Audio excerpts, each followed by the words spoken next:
So far,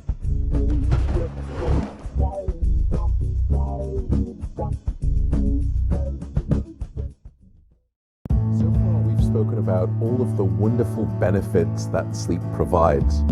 But how much sleep should we actually be getting?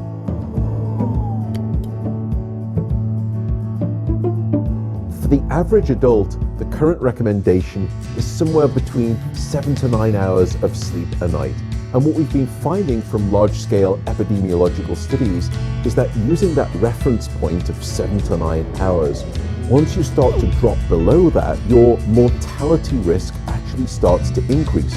In fact, the Center for Disease Control in the United States, or the CDC, they stipulate a minimum of 7 hours of sleep a night for the average adult. In other words, the shorter your sleep, the shorter your life. But it turns out that it's not quite a linear relationship as you would expect. It's not as though the more and more that you sleep, the lower and lower your mortality risk is. In fact, something strange happens.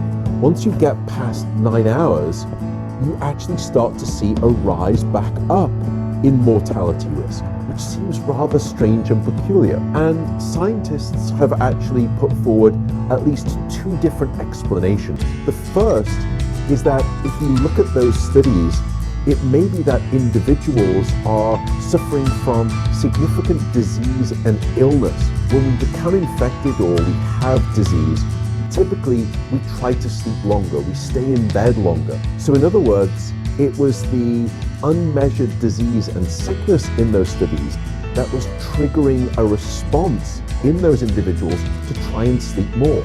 That's one explanation. The second possible explanation is poor sleep quality, because we know that sleep quality, independent of sleep quantity, is also associated with mortality risk. And the lower that your quality of sleep is, the higher your risk of death.